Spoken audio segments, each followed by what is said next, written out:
ஏதோ கிராமத்துல எங்காச்சும் விவசாயம் கூட பண்ண மாட்டான், ஏதாச்சும் ஒரு கூலி வேலை செஞ்சு இன்னைக்கு கோடீஸ்வரர், பல கோடிக்கு அதிபதி. யாருனால? இந்த இயக்கத்தினால.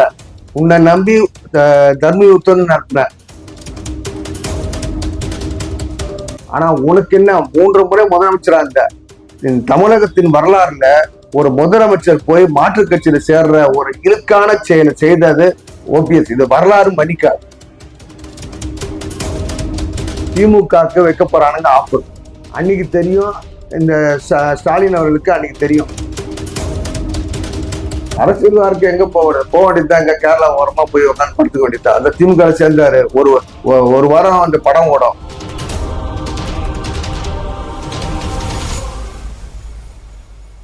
அதிமுகவின் இலக்கிய அணி இணைச் செயலாளர் திரு சிவராஜ் அவர்களிடம் தமிழ் வாசிக்காக ஒரு நேர்காணல். திரு ஓபிஎஸ் அவர்கள் கடந்த சில தினங்களுக்கு முன்னாடி திமுகவில் இணைஞ்சாரு. இணைந்ததுக்கு பிறகு தாய்க்கழகத்தில் இணைந்தது போன்ற ஒரு உணர்வு இருக்கு அப்படின்னு சொல்லியிருக்காரு. அவருக்கு எது தாய்க்கழகம், திமுகவா அதிமுகவா? ஓபிஎஸ்க்கு தாய்க்கழகம்னா அதிமுக தான். விலாசம் கொடுத்தது அதிமுக. சாதாரண ஒரு நகர செயலரா இருந்து இந்த சேர்மனா இருந்து அன்னைக்கு வாய்ப்பு கொடுத்தது டிடி தினகரன் மூலியமா அம்மாவுக்கு இது பண்ணி அறிமுகப்படுத்தி அன்னைக்கு ஒரு வாய்ப்பு கொடுத்தாரு. டிடி தினகரன் அந்த எம்பி இதுல போட்டியிடும் போது அவருக்கு கொஞ்சம் உறுதுணையா இருக்க அங்க வேலை செய்யணும், கொஞ்சம் கூட இருந்து வேலை செஞ்சார்.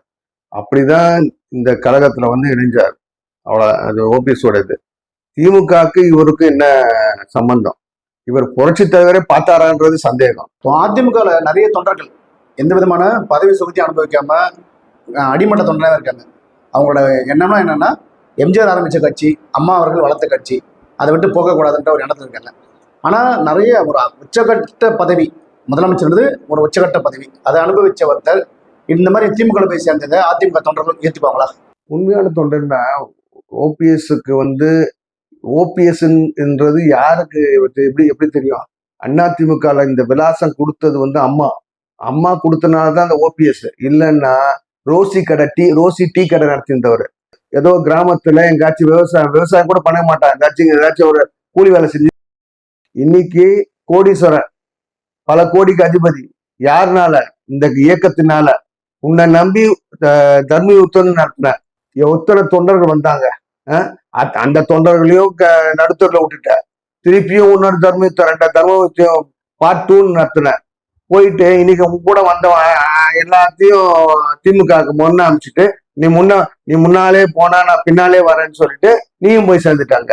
நீ அவங்க சேர்ந்தானுங்க, ஏதோ சம்பாதிச்சானுங்க, போனானுங்க இந்த வைத்தியலிங்கம், மனோஜ் பாண்டியன், இவனுங்களாம். ஆனா உனக்கு என்ன 3 முறை முதலமைச்சரா இருந்த தமிழகத்தின் வரலாறுல ஒரு முதலமைச்சர் போய் மாற்றுக் கட்சியில சேர்ற ஒரு இழுக்கான செயலை செய்தது ஓபிஎஸ். இது வரலாறு மன்னிக்காது.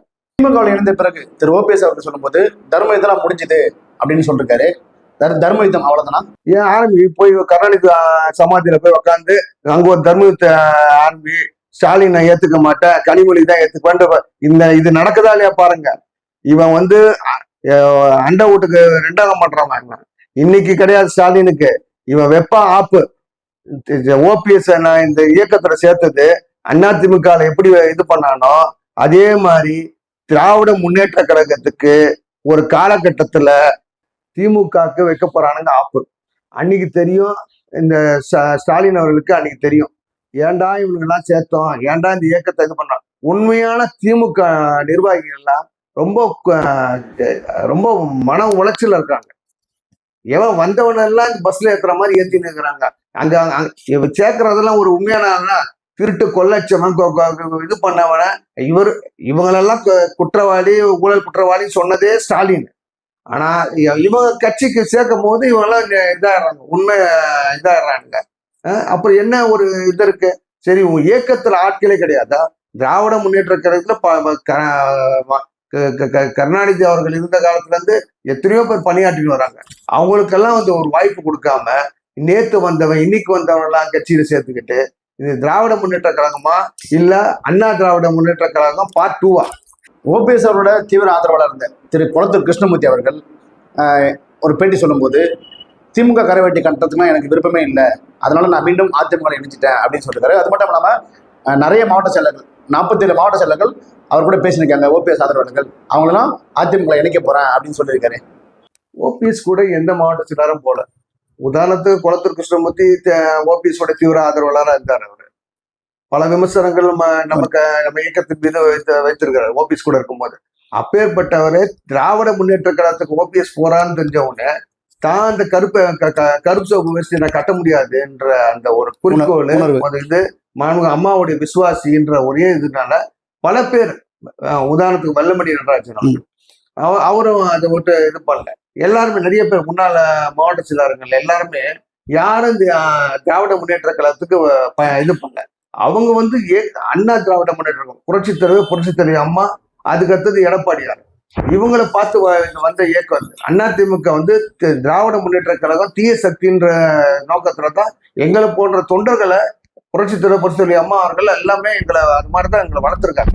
இன்னைக்கு திராவிட முன்னேற்ற கழகம் ஒரு எதிரி கட்சி தான் எங்களுக்கு. அந்த கட்சியோட என்றைக்கும் யாருமே எந்த தொண்டனும் பயணம் செய்ய மாட்டான். இது மாதிரி சில ஓடுகாடி இருக்குங்களா, அதுங்க போனா போயிட்டு அங்க குளிர் காஞ்சிட்டு இது பண்ணோம். ஆனா இது வந்து இன்னைக்கு இதுக்காக கிடையாது, நாளைக்கு திராவிட முன்னேற்ற கழகத்துக்கு ஒரு பெரும் ஆபத்து காத்து இருக்கிறது. இந்த வெள்ளமண்டி நடராஜனை பத்தி சொல்லும் போது தான் ஒரு செய்தி வருது. அவரே சொன்னது, வெள்ளமண்டி நடராஜன் அவர்களை ஓபிஎஸ் அவர்கள் கூப்பிடும்போது கூட்டணி குறித்து பேச்சுவார்த்தைக்கு தான் கூப்பிட்டுருக்கேன், அதுக்காக வந்துருங்க அப்படின்னு சொல்லிட்டு தான் அவர் போயிருக்காரு. ஆனா அங்க போனதுக்கு அப்புறம் தான் ஓபிஎஸ் அவர்கள் அந்த விண்ணப்ப படிவத்துல திமுக உறுப்பினர் படிவத்துல பூர்த்தி செய்த போது அதை பார்த்துட்டு அங்கிருந்து அவர் வெளியே வந்துட்டு தான் அவரே சொல்லிருக்காரு. முஸ்லிம் பட்டியல கொடுத்தா எங்க பிள்ளைல 50 லட்சம் பேர் இருக்கிறாங்க, ஓபிஎஸ் பின்னாலன்றான். இவனை போய் நிக்க சொல்லி தனியா இப்ப நிப்ப போறான், திராவிட முன்னேற்ற கழகத்துல சீட்டு கொடுக்குறாங்களான்னு பாக்கலாம். ஃபர்ஸ்ட் கொடுத்து நிக்கட்டும், டெபாசிட் போவான் அவனுக்கு எல்லாம் அவனுக்கு யாருக்கு தெரியும் எதை விலாச தர்மர்ன்றது ஒரு யாருக்கு தெரியும். அவர் எம்பி சீட்டு கொடுத்தாங்க. இன்னைக்கு அவரை வந்து கட்சி தான் முக்கியம்ட்டு இங்க இந்த பக்கம் வந்துட்டாரு. அண்ணன் புரட்சி தலைவர் எடப்பாடி தலைமையேற்று அவருக்கு வந்துட்டார். ஐயப்ப ஒரு ஓபிஎஸ் உனக்கு என்ன இருக்குது?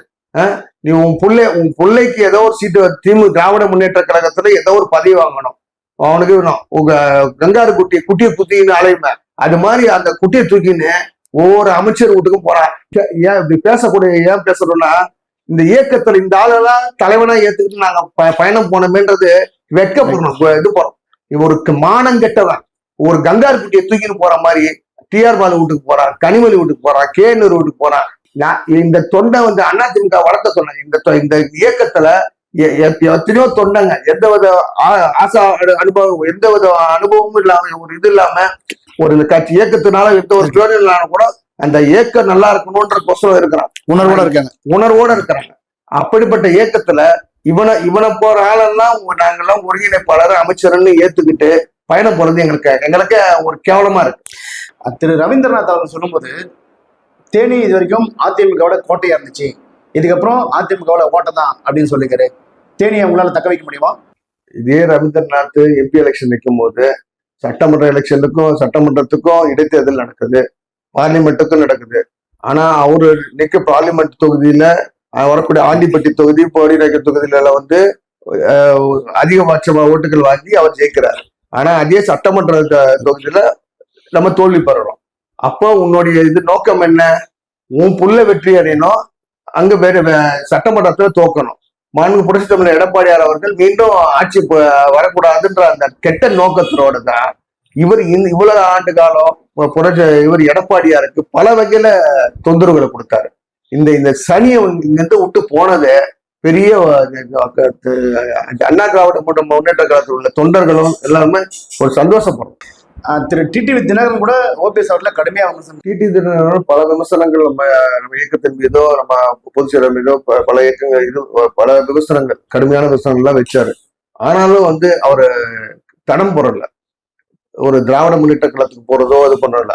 அம்மாவோட இயக்கம் மீண்டும் ஆட்சிக்கு வரணும், அம்மாவோட இயக்கம் மீண்டும் வரணும், அதிமுக ஆட்சி அமைக்கணும். இப்ப புரட்சி தமிழர் எடப்பாடியார் ஐயா அவர்கள் மீண்டும் ஆட்சிக்கு வரணும்ன்றது கூட சமீப மோடி அவர் கூட்டத்துல கூட பேசியிருக்காரு. அப்போ அவருடைய நோக்கம் வந்து அதிமுக ஆட்சி அமையணும்ன்றது. அதுதான் உண்மையான அம்மாவின் வழியில் வந்த தலைவர்களோ தொண்டர்களோ ஏற்றுக்கொள்ளக்கூடியது.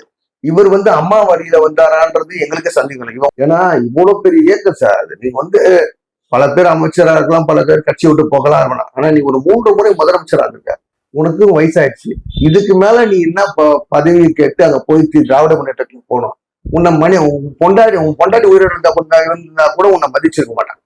இவ்வளவு ஒரு ஈனோட கேவலமான இது. இவரோட இந்த செயல் வந்து மன்னிக்க முடியாது.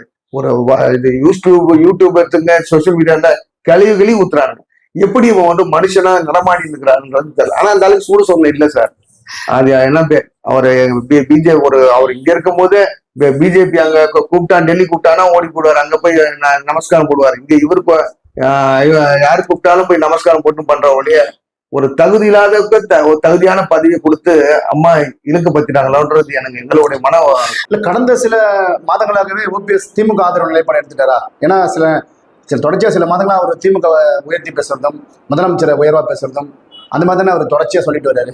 நீங்க துணை முதல்வராக இருக்கும்போது திமுக மாதிரி விமர்சனம் வச்சுக்கலாம்னு சொல்றீங்க. என்ன விமர்சனம் வச்சா நீங்க சொல்லுங்க பார்க்கலாம். அவர் எந்த துணை முதல்வராக இருக்கும்போது கூட எந்த வித விமர்சனங்களும் அவர் திமுக மீது இன்றளவு வைக்கல. சட்டசபையிலேயே கருணாநிதியோட புத்தகத்தை படிக்கிறேன், அவருடைய புத்தகத்தை படிச்சுதான் எங்க அப்பா எனக்கு இது பண்ணான்னு சொன்னார் அவரு. ரெண்டாவது வந்து அவர் அறிக்கை விடுறதோட சரி, காலையில டீ குடிக்கிறாரோ இல்லையா காசு குடிக்கிறாரோ ஒரு பேப்பர்ல ஒரு அறிக்கை வந்துடும் திமுகவை பத்தி விமர்சனம் பண்ணி இருக்க. எந்த இடத்துலயும் ஒரு பல்வேறு பிரச்சனைகள் இந்த திமுக ஆட்சியில் நடக்கிறத பத்தியோ இதை பத்தியோ எந்த வித விமர்சனங்களும் எந்த வித இதுவும் அவர் வந்து பேட்டி கொடுக்கறதா கிடையாது. அவரோட அறிக்கையை மட்டும் அறிக்கையை எழுதி கொடுத்துருவானுங்க, அதை போட்டுருவானுங்க. அதுதான் அவருடைய திமுக சேர்ந்தவர். அவர் டபுள் கேம் விளையாண்டுருந்தார். இங்க வந்து திமுகவுக்கு விசுவாசமா இருந்தார் ஒழிய அண்ணா திமுகவுக்கு விசுவாசமா கிடையாது. இதை இது தெரிந்துதான் புரட்சி தமிழர் எடப்பாடியார் அவர்கள் ஒரு நல்ல ஒரு முடிவோட இவர் இயக்கத்துல இவர் பயணம் பண்ணக்கூடாது, இவர் இயக்கத்துல சேர்க்கக்கூடாது, அதிமுக அதிமுக இணைச்சா இது ஒரு நல்ல ஒரு இயக்கம் இதாயிடும்ன்ற ஒரு நல்ல நோக்கத்தோட தான் அவருடைய செயல்பாடு. அவர் அண்ணன் பண்ணதுனாலதான் இன்னைக்கு வெளிப்பாடு தெரியுது. இவருடைய வெளிப்பாடு சேர்த்துருந்தா இந்த அதிமுகவை யாருக்காச்சும் அடமானம் வச்சுட்டு இருப்பாரு. சரி, இறுதியா இனி ஓபிஎஸோட அரசியல் வாழ்க்கை எப்படி இருக்கும்? அரசியல் வாழ்க்கை எங்க போக வேண்டியதுதான். இங்க கேரளா ஓரமா போய் உட்காந்து படுத்துக்க வேண்டியதுதான். அந்த திமுக சேர்ந்தாரு. ஒரு வாரம் அந்த படம் ஓடும் இவரு. அப்புறம் ஊத்தி மூடி இப்ப போனவனுக்குலாம் என்னானுங்க, வைத்திலிங்க என்னானுங்க, மனோஜ் பாண்டி என்னானுங்க, விபி கலைராஜ் என்னாரு, போன எல்லா இதுவும் இந்த மைத்ரேன் எங்க இருக்கிறாலும் தேட வேண்டியதா இருக்குது. திமுக அவ்வளவுதான். ஃபர்ஸ்ட் நாள் ஒரு 3 ஷோ ஓட்டுவானுங்க, இல்ல ஒரு 2 நாள் 3 ஓபிஎஸ்னால இந்த புது படம்னால ஒரு வாரம் ஓடாது. ஒரு வாரம் முன்னோடனே ஃபைலை க்ளோஸ் பண்ணி அனுப்பிச்சிடுவானுங்க. அவ்வளவுதான். இவனுக்கு எங்காச்சும் தேனி மாவட்டத்துல எங்காச்சும் போக வேண்டியதுதான். அவன் இந்த கட்சியை சொன்னா அவங்க மேட்டிட்டு வேண்டியதுதான். அவ்வளவுதான். இவங்க அரசியல் வாக்க ஸ்தம்பித்து போச்சு, அஸ்தமா ஆயிடுச்சு.